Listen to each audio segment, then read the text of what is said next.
নমস্কাৰ এই মুহূৰ্তত আহি পৰিছে ৰাতিপুৱাৰ কেইবাটাও বিগ ব্ৰেকিং নিউজ। আজি হৈছে 12 মে। গোটেই অসম তথা ভাৰতৰ বিভিন্ন প্ৰান্তৰ পৰা যুগুত হৈছে কেইবাটাও গুৰুত্বপূৰ্ণ খবৰ। এনেবোৰ খবৰ নিতৌ পাই থাকিবলৈ চেনেলটি সাবস্ক্ৰাইব কৰি ভিডিঅ'টো এটা লাইক কৰিবলৈ নাপাহৰিব। আজিৰ আমাৰ প্ৰথম গুৰুত্বপূৰ্ণ খবৰ হৈছে অসমবাসীৰ বাবে এটা ডাঙৰ খবৰ। নৰেন্দ্ৰ মোদী প্ৰধানমন্ত্ৰী নহয়, নৰেন্দ্ৰ মোদী এজন ৰজা হয়, কিন্তু এতিয়া ৰজাক টেম্পোৱালা আদানীও বচাব নোৱাৰি হয় বন্ধুবান্ধৱীসকল। কেইবাটাও গুৰুত্বপূৰ্ণ মন্তব্য কৰিছে ৰাহুল গান্ধীয়ে। নৰেন্দ্ৰ মোদীৰ বিৰুদ্ধে কি মন্তব্য কৰিছে, কিদৰে মোদী প্ৰধানমন্ত্ৰী নহয় হয় বন্ধুবান্ধৱীসকল, সম্পূৰ্ণকৈ আপুনি জানিব পাৰিব। নৰেন্দ্ৰ মোদী এজন ৰজা হয়, কিন্তু এতিয়া ৰজাক টেম্পোৱালা আদানীও বচাব নোৱাৰে। 400খন আসন নহয়, বিজেপিয়ে পাব 180খন আসন। যদি ইভিএম মেনেজ নকৰে তেন্তে 180খন আসনতে সীমাবদ্ধতা থাকিব বিজেপি। নৰেন্দ্ৰ মোদী আৰু দেশৰ প্ৰধানমন্ত্ৰী হ'ব নোৱাৰে। দেশৰ ইতিহাসৰ সৰ্ববৃহৎ পৰাজয়ৰ সন্মুখীন হ'বলৈ গৈ আছে বিজেপি। 4 জুন 2024 প্ৰধানমন্ত্ৰীৰ চকী হেৰুৱাব নৰেন্দ্ৰ মোদীয়ে। ইণ্ডিয়া এলায়েন্সৰ ধুমুহাত এইবাৰ তছনছ হৈ পৰিব বিজেপি। দুই ভাতৃৰ মাজত কাজিয়া লগাব বিচাৰে নৰেন্দ্ৰ মোদীয়ে, কিন্তু এইবাৰ নিৰ্বাচনত কাম দিয়া নাই নৰেন্দ্ৰ মোদীৰ সেই নীতিয়ে। প্ৰধানমন্ত্ৰী নৰেন্দ্ৰ মোদীৰ সৈতে এবাৰ 1-to-1 ডিবেট কৰিবলৈ মই সাজু আছো। প্ৰধানমন্ত্ৰী নৰেন্দ্ৰ মোদীৰ সৈতে মুকলি বিতৰ্কৰ বাবে মই সম্পূৰ্ণ সাজু, কিন্তু মই প্ৰধানমন্ত্ৰী নৰেন্দ্ৰ মোদীক ভালদৰে জানো। নৰেন্দ্ৰ মোদী সাজু নহয়। প্ৰধানমন্ত্ৰী নৰেন্দ্ৰ মোদীয়ে মোৰ সৈতে মুকলি বিতৰ্কত নবহে।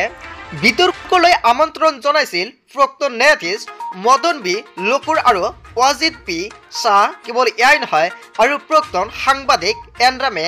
ইয়াৰ পিছতে এই সন্দৰ্ভত প্ৰতিক্ৰিয়া কংগ্ৰেছৰ যুৱৰাজ ৰাহুল গান্ধীৰ। হয় বন্ধুবান্ধৱীসকলে এটা ডাঙৰ খবৰ, এটা বিগ পলিটিকেল আপডেট মুকলি আহিছে।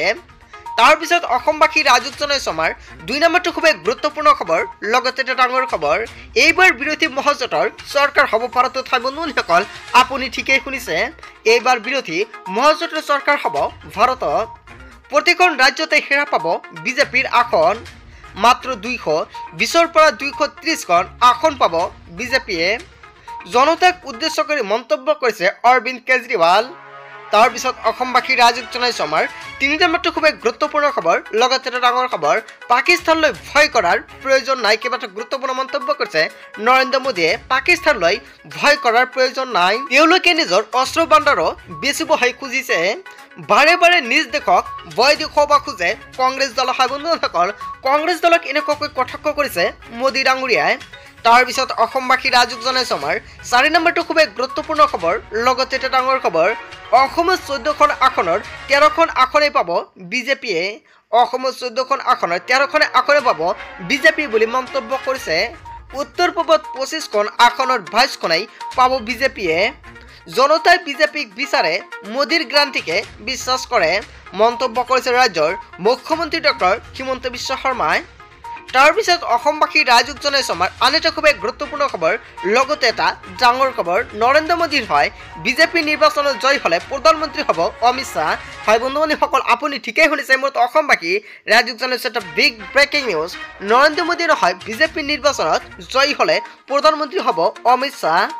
দিল্লীৰ মুখ্যমন্ত্ৰী অৰবিন্দ কেজৰিৱালে ফাদিল কৰিলে বিজেপিৰ গোপন ৰহস্য।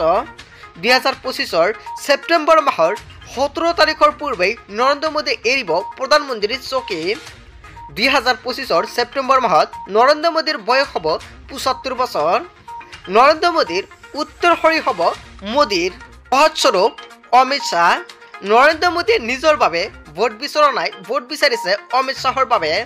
যোগী আদিত্যনাথৰো ৰাজনৈতিক ভৱিষ্যত শেষ কৰিব বিজেপিয়ে। 2 মাহৰ ভিতৰতে সলনি হ'ব উত্তৰ প্ৰদেশৰ মুখ্যমন্ত্ৰী। হয় বন্ধুবান্ধৱীসকল এটা ডাঙৰ খবৰ, এটা গুৰুত্বপূৰ্ণ খবৰ মুকলি আছে। ইয়াৰ বিষয়ত আপুনি কি ক'ব? তাৰপিছত অসমবাসী ৰাজুক জনাইছে আমাৰ 5 নম্বৰটো খুবেই গুৰুত্বপূৰ্ণ খবৰ, লগতে এটা ডাঙৰ খবৰ। জ্ঞানবাপী মছজিদত নিৰ্মাণ হ'ব কাশী বিশ্বনাথৰ মন্দিৰ। ইয়াৰ ৰাজ্যৰ মুখ্যমন্ত্ৰী ডক্টৰ হিমন্ত বিশ্ব শৰ্মাৰ হুংকাৰ। জ্ঞানবাপী মছজিদক লৈ ডাঙৰ মন্তব্য কৰিছে ৰাজ্যৰ মুখ্যমন্ত্ৰী ডক্টৰ হিমন্ত বিশ্ব শৰ্মাই।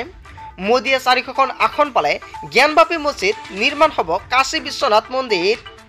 জ্ঞানবাপী মছজিদৰ সলনি তাত কাশী বিশ্বনাথ মন্দিৰ নিৰ্মাণৰ ঘোষণা। জ্ঞানবাপীত ৰাম মন্দিৰৰ দৰে কাশী বিশ্বনাথ মন্দিৰৰ নিৰ্মাণ কৰিব বিজেপিয়ে। কৃষ্ণ জন্মভূমিত নাথাকিব ঈদগাহ, কোনো মুছলমানে কৰিব নোৱাৰিব ৩-৪টা বিবাহ হয় বন্ধুসকল, এটা ডাঙৰ মন্তব্য কৰিছে। বলবৎ হ'ব UCC, এয়া মন্তব্য কৰিছে ৰাজ্যৰ মুখ্যমন্ত্ৰী ডক্টৰ হিমন্ত বিশ্ব শৰ্মাই। অসমত বাল্য বিবাহ কৰা এটা সমুদলৰ ৬,০০০ লোকক গ্ৰেপ্তাৰ কৰা হৈছে। মোদী শাসনত অহাৰ পিছতেই ভাৰতে দখলত আনিব POK। লাভ জেহাদ লৈও মুখ্যমন্ত্ৰী ডক্টৰ হিমন্ত বিশ্ব শৰ্মাৰ ডাঙৰ বিস্ফোৰণ মন্তব্য। ফেচবুকত কোনো দিব নোৱাৰিব ভুৱা পৰিচয়। ফেচবুকত ভুৱা পৰিচয় দিয়া সকলক দিয়াই থমক হয় বন্ধুসকলৰ অৱশেষত যিসকলে ফেচবুকত সম্পূৰ্ণকৈ ভুৱা পৰিচয় দিছিলে সেইসকলক থমক দিলে। ভুৱা পৰিচয় দি বিবাহ কৰা সকলৰ বিৰুদ্ধে কঠোৰ হ'ব চৰকাৰ। কংগ্ৰেছ শাসনলৈ আহিলে পুনৰ নিৰ্মাণ হ'ব বাবৰি মছজিদ।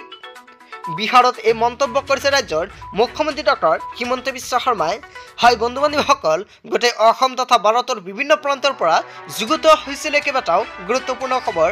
এনেবোৰ খবৰ নিতৌ পাই থাকিবলৈ চেনেলটি ছাবস্ক্ৰাইব কৰি ভিডিঅ'টো এটা লাইক কৰিবলৈ নাপাহৰিব। চ' থেংক ইউ ফৰ ৱাচিং ফুল ভিডিঅ'।